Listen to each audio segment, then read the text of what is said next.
Welcome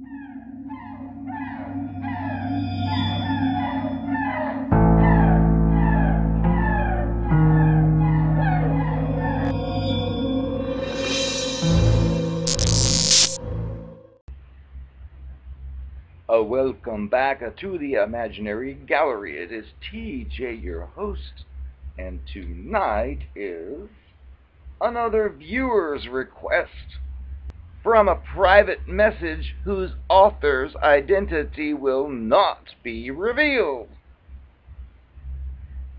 I will read, though, the private message, part of it, which is, I was wondering if you could do a video about the narcissist always coming back.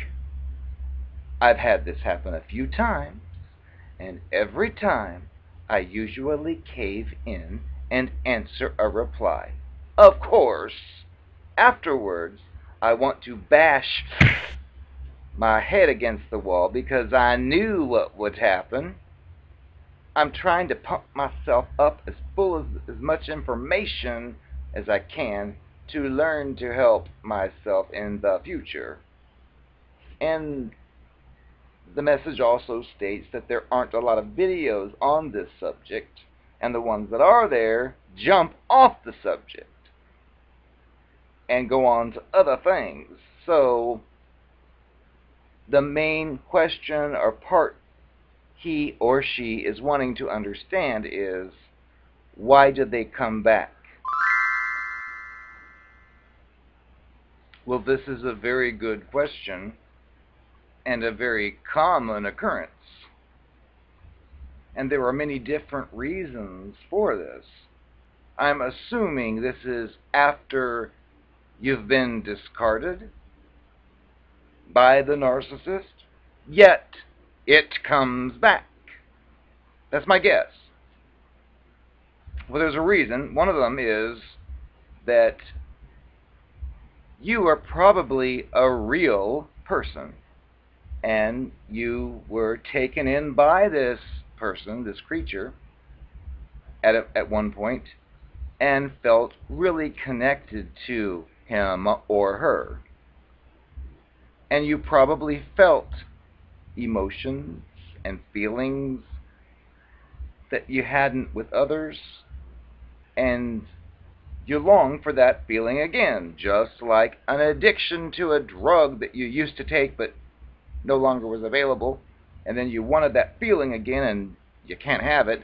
And then if somebody calls you up and says, hey, I got some of that drug for you, you'll be like, oh really, hand it over. It's the same or very similar to addiction, because with the mirroring that occurs in the idealization, a lot of times, because that's what they call a first impression, well, that sticks.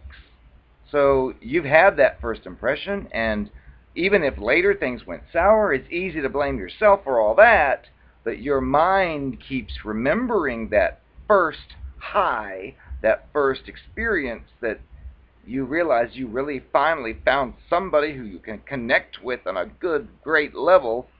Well, that still remains in the back of your mind. You have to also understand that the narcissistic monster is wearing a mask, and has been wearing a mask, which you probably saw indications of when the two of you discussed specific subjects, for example. But you have to remember, the person is wearing a mask. That's not really who they are. But they've learned you enough to know how to appeal to you, and of course it was all built on things they took from you and observed from you. So you don't really know the person.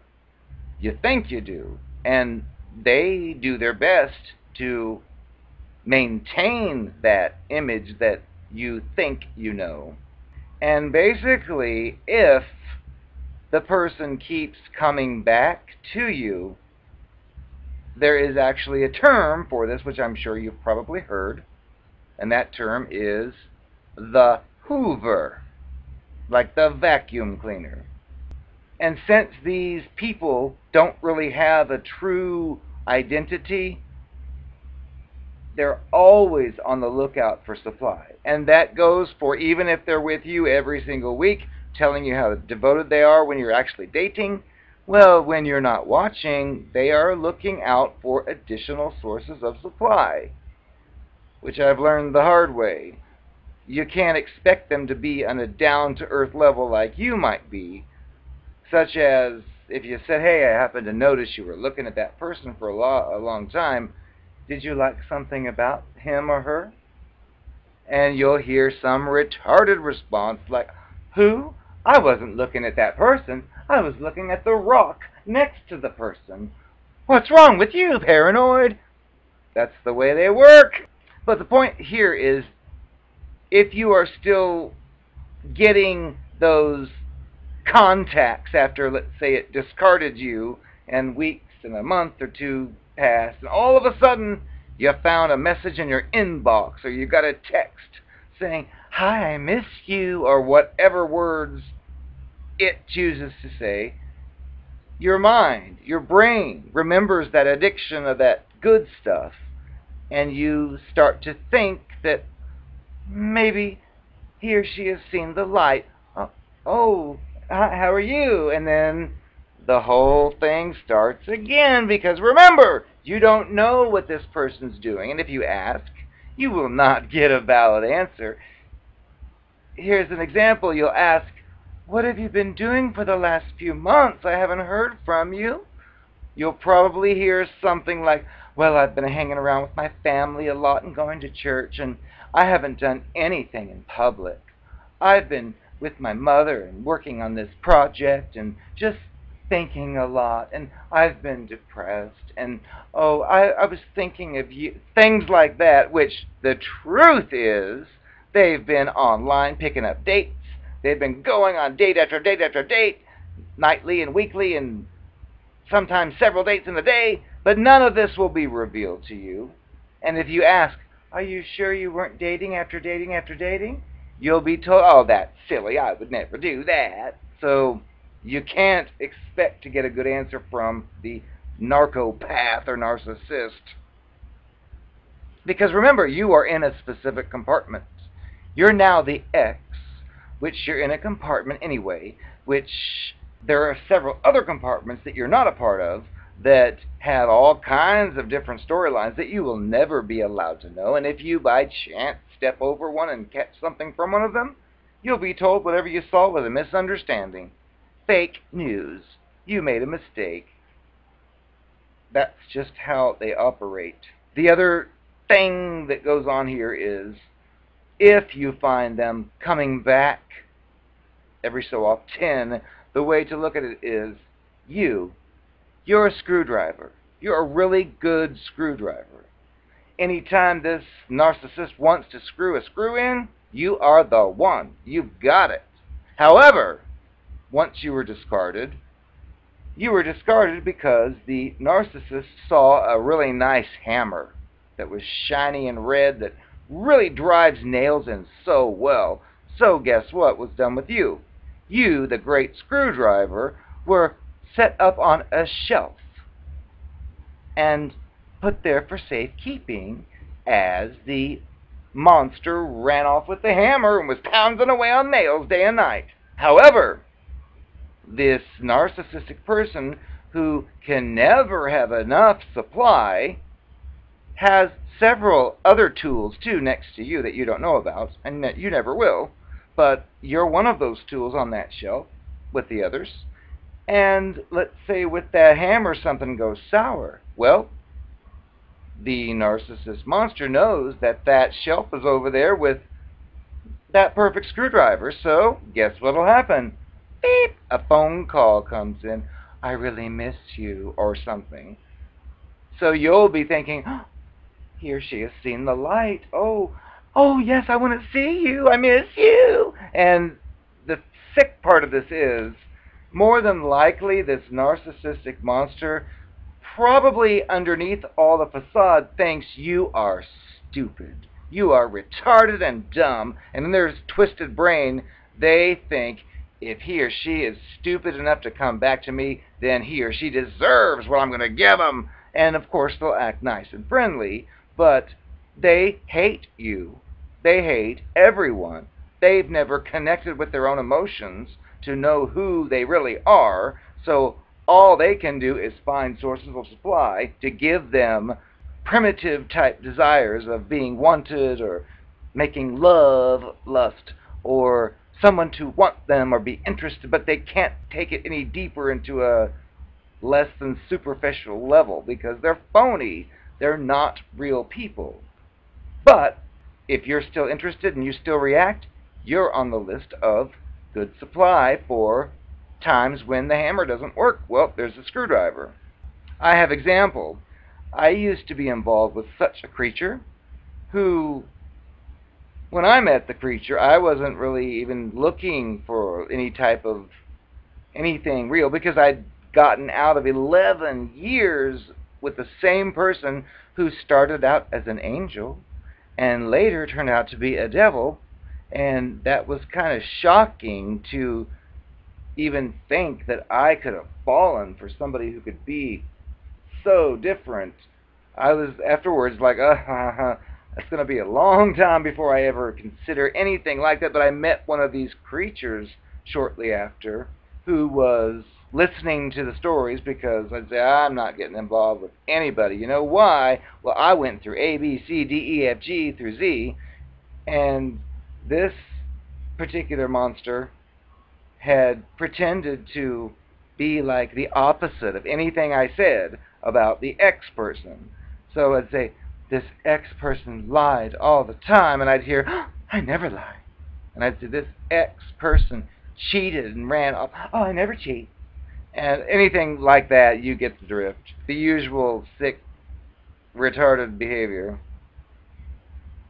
But after a long time of hanging out and doing stuff, and things going sour and it running off with somebody else, before all that, eventually it got to a point where the discard occurred, and then we still did the hoover and got back together for something. And of course I noticed as well it wasn't the same person I used to be with.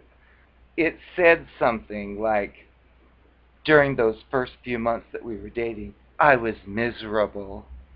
And I think you were, because during those first few months, I was like doing my own thing and not even concerned about what it was doing. I only hung out with it because it made such a big deal about hanging out together. So I would say, oh, okay, I can fit you in. But later I'd hear this, I was miserable. And so my question was, well, then why did you keep doing it?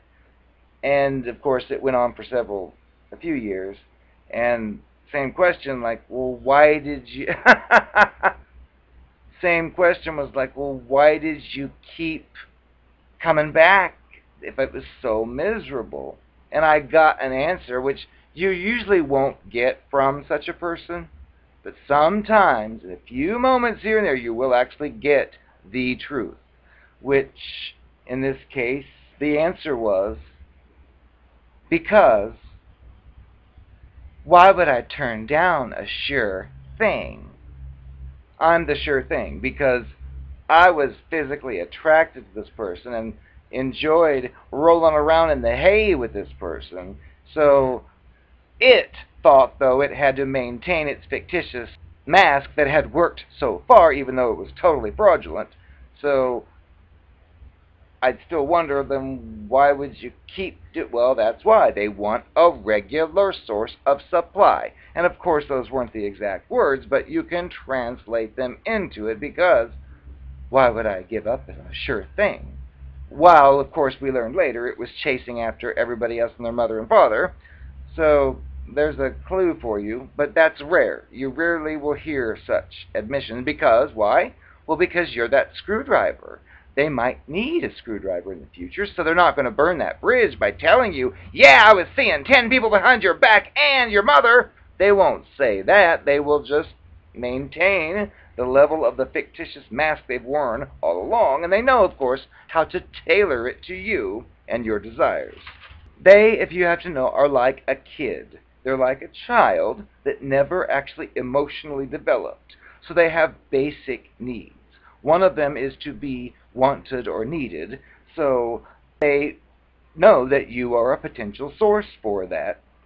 They will say what they need to say, do what they need to do, hide what they need to hide from you, so if the need arises, they will be able to have you for whatever purpose. And what I found with one of mine was that after it was all over and then there'd be a reuniting hoover, I would also take a look at the whole picture and realize this isn't the same person that I used to know. Because it was somebody who used to say nothing negative about anything, and I'd even do things that were stupid, like the stove was on, and I would be wiping with a dry paper towel around the burner, and then I'd look at it and say, "You saw that and think that was stupid, don't you?" Because it could have caught on fire, and the person's like, "I'm not saying anything." But then later found out that in its brain it was thinking, "You're retarded and stupid for doing that," but it would never tell that. And I learned that pretty much the whole time it was phony, as it pretended to be for anything and everything I did. But that wasn't the way it really was, which to me is like pointless, because I think, why would you want to be with somebody who thought such strong feelings but kept them to themselves? Who knows? And another major thing that would come up would be during those first few months, I was given like flowers that would have cards on them that would say things like, "I love you more and more each day," which is supposedly the time the person was miserable. And my thoughts and question was like, well, why would you say those things that you were happier each day of knowing me if you weren't? And the answer was, I lied. Ha! And also, after the discard and the later hoover, I'd noticed that I would think, oh, well, we can hang out again. But it was, again, a different person, because when I first knew the person, any time, no matter what day or night, if I were to say, "Hey, I thought we could get together for this," I would be told, "What time and when? Where?" And it would be like instant. But then after the discard, it was a whole different story. It was like a movie star I was trying to book an appointment with and had to wait in line, and that's not what I was used to. So when the hoovers occur, like the viewer has asked, you feel like bashing yourself in the head afterward, because you realize this person isn't who I thought it was at all. And if you question it, of course, you'll be given gaslighting, fake excuses. But the availability was just gone. Because clearly what it is you have switched rank in your role. You used to be number one, screwdriver at the top of the list. However, things changed, and now you're a backup. Well, guess what?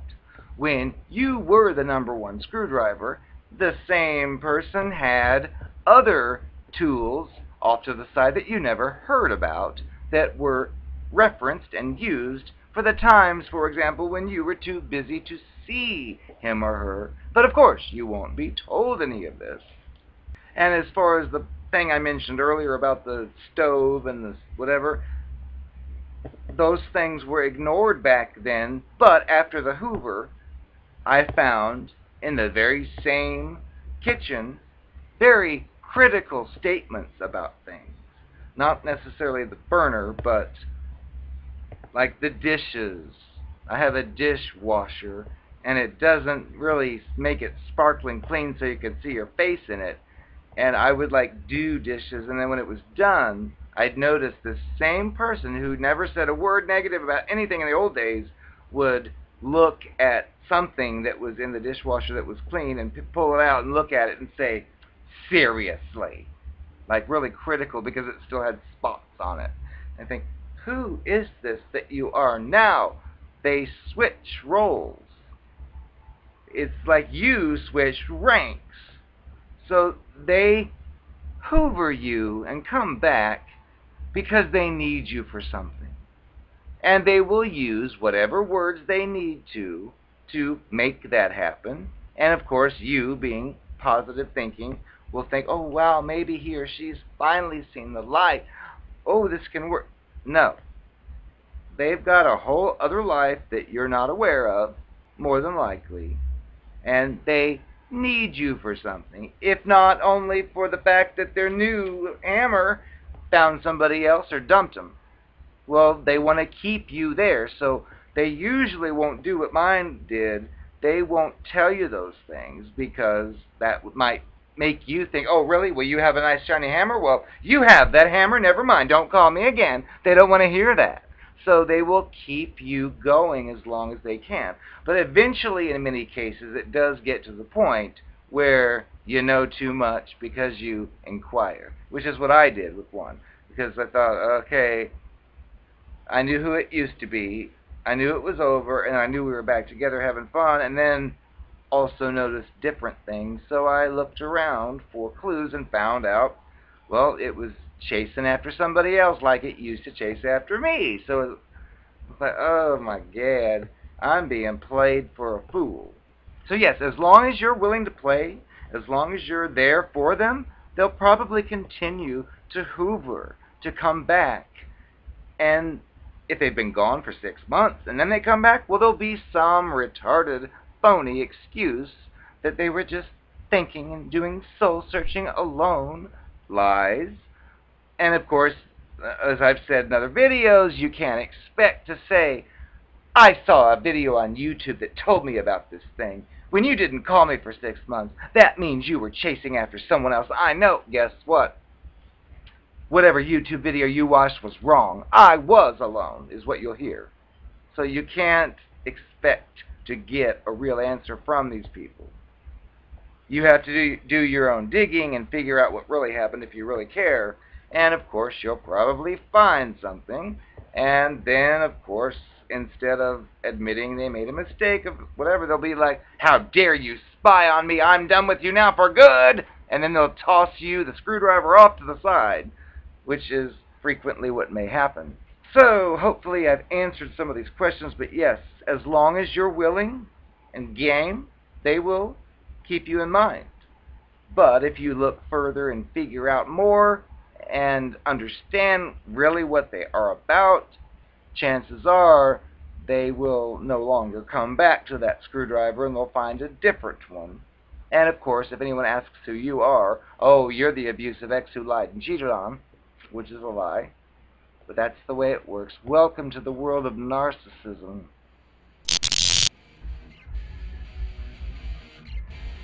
God damn it. I am so sick of these internet trolls trying to ruin my fun. Every time I go to the Washington, D.C. area, I love to go to Comet Ping Pong Pizza because they've got the best cheese pizza I've ever had, if you know what I mean. And these goddamn people telling our code to the world. I just want to be able to go there and have fun in the kill room, murdering at least one or two little brats. They don't have any parents. They were given up by the celebrities. They're nobody. They don't have real names. They're not registered at birth. I'm so sick of this goddamn internet trying to ruin my fun. Yes, the Pizza Gate, whatever you want to call it, that's just one of the many restaurants that are involved in child trafficking, and that's a secret. How dare the public think that they are even entitled to know anything about it? I love my hot dog. I love my pasta. I love my cheese pizza and my walnuts. And it's nobody else's goddamn business. I'm so sick of people ruining my fun.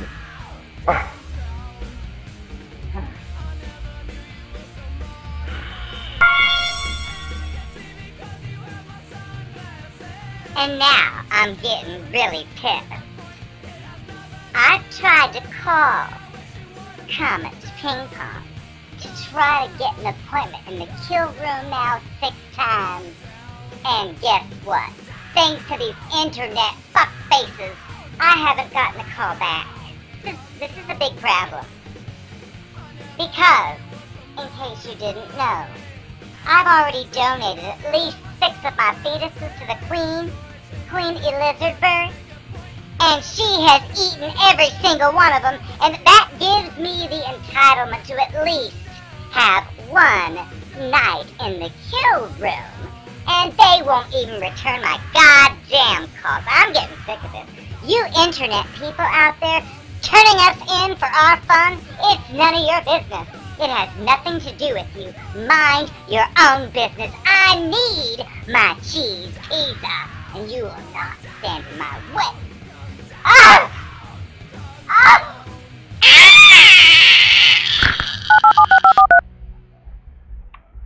Comet, is this Comet Ping Pong? Look, you know who this is, codename 666. I'm getting sick of this. I don't care about the goddamn media. If you do not give me what I ask, which is one night in the kill room in your basement that doesn't exist, if you don't, I will not give my next fetus to the Queen. Do you understand what that means? I will go on strike, and she will have to do without my flesh and blood that she likes to eat so much, as she says. Do you read me? Good. I don't want to hear that crap. Fine. Just, you heard what I said. Ah! These people are disgusting. What is wrong with them?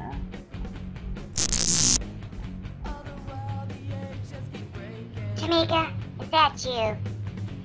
Do you believe all this goddamn publicity over our goddamn ping pong? I told them if they didn't give me my night in the kill room, they're not gonna get any more fetuses. Hillary Clinton, she's as barren as a dry witch. She's not gonna give them anything. There's gonna be trouble. Who cares what these people on the web say? It's all about food. Come on, it's just food. They're stupid, but I'm not. So, will you join me in the revolution if these people do not get in line? Good, Tamika. Good, Tamika. Ah! And to all of you goyim out there listening into this stuff, you wouldn't understand. You're too busy eating McDonald's food with your white children's carcasses blended into the meat, and you're hooked on it, and so are your children. You all have no idea what goes on in the world of the elite. And that's your problem. We have our own problems, but I guarantee you they're going to be over soon. You don't have a clue what goes on behind your little iPod technology infected lives with your addictions to your devices. You're supposed to just mind your own business and not pay attention so we can carry on with our business, and you people have ruined it. Well, I'm going to see to it that it stops. Censorship if necessary.